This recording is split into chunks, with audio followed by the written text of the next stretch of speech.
अस्सलाम वालेकुम। नाना जी की कहानियों में अपने सभी सुनने वालों को खुशामदीद कहती हूँ। आज आप लोगों के लिए मैं बहुत ज़्यादा ड्रावनी कहानी लाई हूँ जिससे आप लोग बहुत पसंद करेंगे। ये कहानी जुल्फ़कार शेयर कर रहे हैं और वो कहते हैं कि नाना जी बताते हैं, एक दफ़ा ऐसा हुआ, शाह साहब के पास एक गांव से कुछ लोग आए। वो लोग बहुत ही ज़्यादा खौफज़दा थे, बहुत ज़्यादा डरे हुए, और बार बार ये कहते थे कि हम लोग डरते डरते यहाँ पर आए हैं कि वो मखलूक़ात, वो जिन्नात कहीं हमें जान से ना मार दे। शाह साहब ने जब पूरी बात पूछना चाही तो लोगों ने ये कहा कि हम लोगों के गांव में एक पुराना फांसी घाट था। वो फांसी घाट बंद हुए भी 25 से 30 साल हो चुके हैं। 25 से 30 साल पहले जब वहाँ पर जरगे के फैसले होते थे, पंचायत के फैसले होते थे, तो जो मुजरिम करार पाए जाते थे उनको फांसी घाट पर फांसी लगाई जाती थी। वह गुजरता गया और गांव के लोग भी शहरों के कानून मानने लगे, और अगर कोई जुर्म करता था तो उनको शहरों की अदालतों में लेकर जाया जाता था, ना कि खुद पंचायत फैसले करती थी। वो फांसी घाट बिल्कुल वीरान और सुनसान हो गया। वहाँ पर कोई भी नहीं जाता था, जहाँ पर इतने ज़्यादा लोगों को सजाए मौत दी जाती थी। कुछ अरसा गुजरने के बाद कुछ लकड़हारे थे जिनको ये पता चला कि फांसी घाट वाली साइड पर बहुत अच्छी, जैसे दरख्त हैं तो वहाँ पर लकड़ी बहुत अच्छी है, तो वो लकड़ी काटने की गर्ज से जब फांसी घाट वाली साइड पर गए तो उनके साथ कुछ पुरसरार वाक़यात हुए।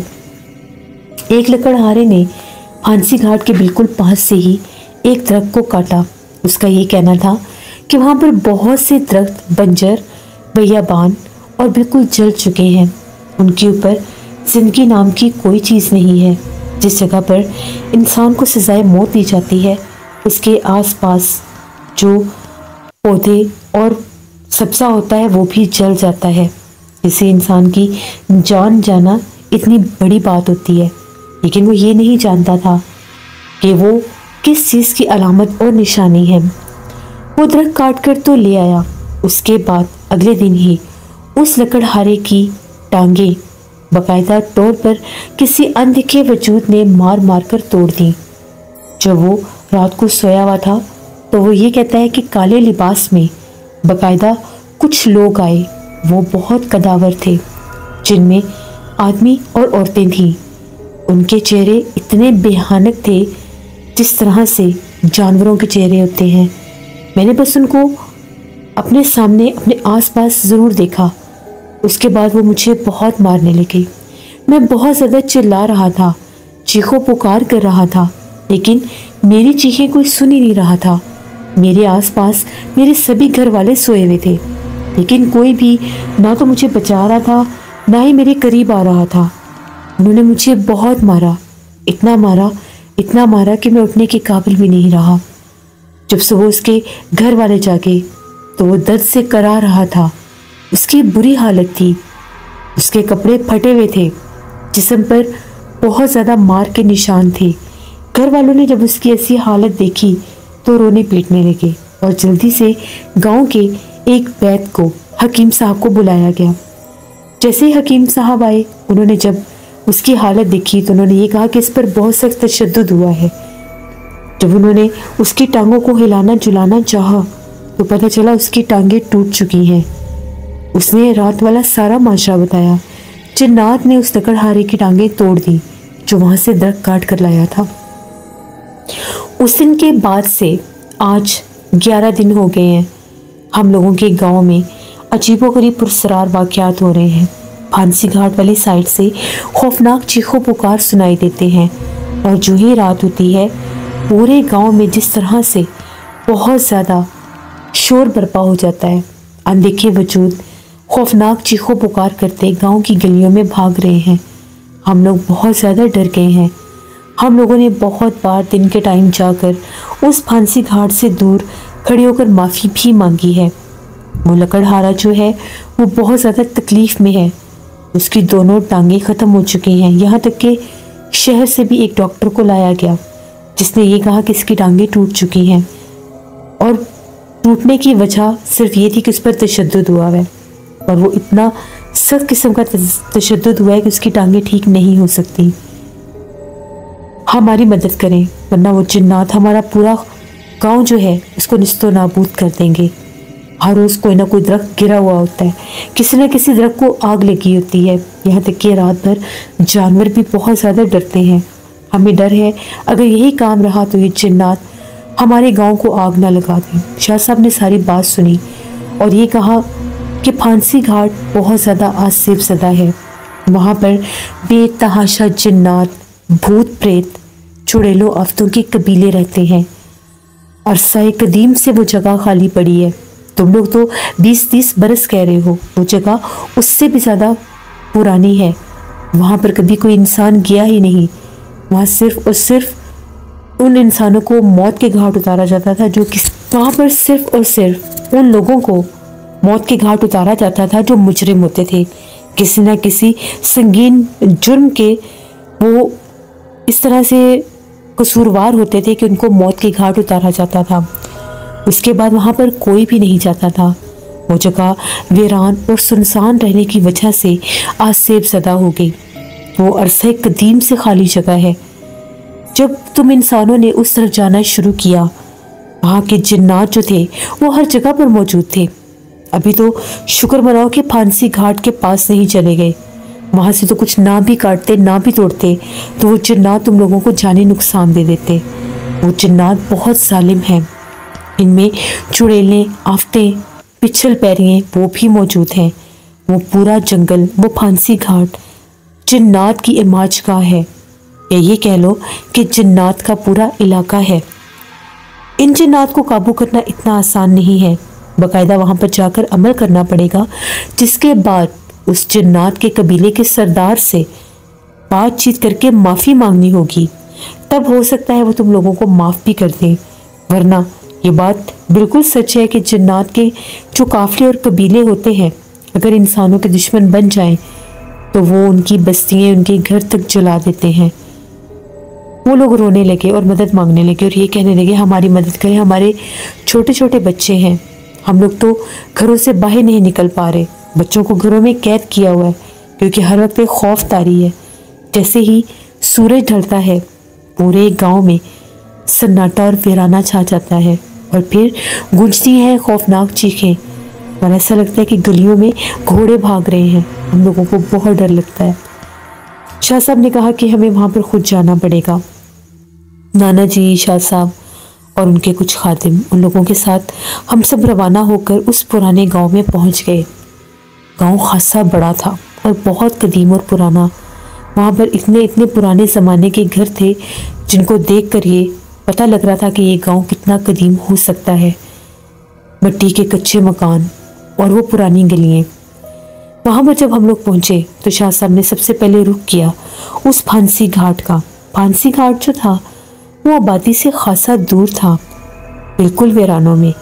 उसके आसपास इस हद तक सब्जा, इस हद तक दरख्त थे कि जिस तरह से बाकायदा पूरा जंगल है जहाँ से वो लकड़हारा लकड़ियाँ काट कर लाया था। शाम ढलने से पहले पहले शाह साहब को वहाँ पर पढ़ाई करके हिसार बांधना था। शाह साहब ने वहाँ पर पढ़ाई करना शुरू कर दी।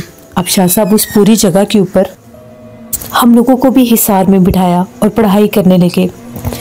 जैसे ही अंधेरा हुआ उस तरफ से खौफनाक चीखों पुकार शुरू हो गए। ऐसे लग रहा था कि बहुत से लोग रो रहे हैं, बैन कर रहे हैं। शाह साहब उठे, अपनी तस्बीह पढ़ते पढ़ते उन आवाज़ों के तअक्कुब में आगे बढ़ने लगे। हम लोगों को शाह साहब ने रोक दिया कि आगे कोई नहीं आएगा। शाह साहब को गए हुए तकरीबन 15 से 20 मिनट गुजर गए। 15 से 20 मिनट के बाद बिल्कुल सन्नाटा और खामोशी हो गई। किसी के रोने की आवाज़ नहीं आ रही थी। शाह साहब जब वहाँ से वापस आए तो उन्होंने ये कहा कि वहाँ पर वो जिन्नात बहुत सख्त इस पूरी बस्ती के, इस पूरे गांव के खिलाफ थे, क्योंकि उनका ये कहना है कि इन्होंने हमें तंग किया है। हम कभी भी इंसानों की आबादी की तरफ नहीं गए। हम अरसा कदीम से यहाँ पर मुकीम हैं। यहाँ पर हम लोगों ने अपने घर बनाए हुए। जो दरख्त उस लकड़हारे ने काटा था उस पर हमारे बच्चे और पूरा ख़ानदान था। जो दरख्त काटने की वजह से वो सब मर गए और बाकायदा उसने उसकी लकड़ी को काट कर जलाया भी, जिसमें हमारे घर जले हैं। हम भी इनसे ऐसे ही बदला लेंगे। फिर शाह साहब ने कहा कि उनको माफ़ कर दो, उनको नहीं पता था कि यहाँ पर जिन्नात का बसेरा है। उसके बाद शाह साहब ने वहाँ पर बाकायदा रात 12 बजे तक अमल किया और वहाँ पर पूरी हदबंदी बांध दी। बाकायदा वहाँ पर कील लगाए गए और उसके बाद वहाँ पर बाड़ लगाई गई, जो कि अगले दिन वहाँ पर कील और बाड़ लगाए गए। हिसार उन्होंने उस रात ही बांध दिया था। अगली शाम तक वहाँ पर शाह साहब रुके। दोपहर भी उस जगह का जाके मुआयना किया। कोई मखलूक इस तरह से नज़र नहीं आई जिसने वो हिसार या वो लाइन तोड़ी हो। फिर शाह साहब उस लकड़हारे के घर गए। उसकी हालत बहुत ख़राब थी। उसने सारा माजरा बताया और ये कहा कि अभी भी रात के वक्त मुझे जिन्नात नज़र आते हैं, खौफनाक औरतें नज़र आती हैं, मेरी चारपाई के पास बैठ के रोते रहते हैं और मुझे ये कहते हैं कि 41 दिन के बाद तुम्हें साथ ले जाएंगे, मुझे बचा लें। मुझे नहीं पता था वहाँ पर जिन्नात हैं। फिर शाह साहब ने उसको भी दम किया, उस पर हिसार किया, उसके घर पर हिसार किया और उसको हिफाजत का एक तावीज़ दे दिया और कहा कि तुम चल तो नहीं सकोगी, लेकिन वो जिन्नात तुम्हें मार नहीं सकेंगे, वरना 41 दिन के बाद वो तुम्हें मार भी देते। शाम तक वहाँ पर रुके। शाम के बाद दोबारा शाह साहब ने उसी जगह पर जाकर पढ़ाई की तो उस तरफ से कोई भी चीखो पुकार नहीं सुनाई दिया। बिल्कुल खामोशी और सन्नाटा था। इस तरह से शाह साहब ने उस पूरे गांव को बचाया जहाँ पर उन जिन्नात ने हमला करना था और उस पूरे गांव को जलाकर राख कर देना था। कहा यह जाता है कि जिन्नात भी तभी इंसान को ज़्यादा नुकसान देते हैं जब इंसान उनको नुकसान देते हैं। इंसान उनको देख नहीं सकते, लेकिन जिन्नात इंसानों को देख लेते हैं। और जब इंसान बिना सोचे समझे, इजाज़त लिए बिना बिल्कुल वीरान और सुनसान जगहों से दरख्तों को काटते हैं तो फिर वो जिन्नात उनके दुश्मन बन जाते हैं, क्योंकि जिन्नात दरख्तों पर रहते हैं, उनके घर ठिकाने होते हैं वहाँ पर। उसके बाद हम लोग वापस आ गए। चंद अरसे के बाद वो गांव के लोग वहाँ पर वापस आए और आकर ये कहने लगे अब हम लोगों के गांव में बिल्कुल सुकून है। उसके बाद कभी भी रात को कोई भी रोने की आवाज़ या मखलूक नज़र नहीं आती। वो लकड़हारा भी अब पहले से बेहतर है, चल फिर तो नहीं सकता, लेकिन वो ये कहता है कि अब कोई भी मखलूक मुझे डराती नहीं है। लेकिन फांसी घाट की तरफ से आधी रात को खौफनाक चीखें सुनाई देती हैं, बाकायदा मर्दों के चिल्लाने की, जिस तरह से वहाँ पर किसी को फांसी दी जा रही हो। खौफनाक आवाज़ें आज भी गूंजती हैं। वो जिन्नात अपनी मौजूदगी आज भी जाहिर करते हैं। शाह साहब ने कहा कुछ भी हो जाए उधर तुम लोग नहीं जाओगे, वो जो मर्जी करते रहें, चाहे वो रोए चाहे वो जो मर्जी करे, उस तरफ कोई नहीं जाएगा। जो भी उस हदूद को पार करके जाएगा वो फिर जिंदा वापस नहीं आ सकेगा। तो ये एक कहानी थी जो नाना जी ने हमें सुनाई कि किस तरह से उस गांव के उस खौफनाक फांसी घाट की वजह से पूरा गांव आसिफ ज़दा हो गया, जो मैंने आपके साथ शेयर की। बहुत शुक्रिया ज़ुल्फ़कार आपका। इससे ये थी नाना जी की एक कहानी। उम्मीद करती हूँ आप लोगों को पसंद आई होगी। मेरे नाना जी वाले जो कहानियों का चैनल है उसको ज़्यादा से ज़्यादा सब्सक्राइब करें। इसके 1 के सब्सक्राइबर जल्दी पूरे करें ताकि मैं इस चैनल को भी मोनेटाइजेशन के लिए अप्लाई कर सकूं। आप लोगों के ताउन की और सपोर्ट की मुझे ज़रूरत है। इंशाल्लाह कल फिर मुलाकात होगी नाना जी की किसी नई खौफनाक कहानी में। जहाँ रहें खुश रहें।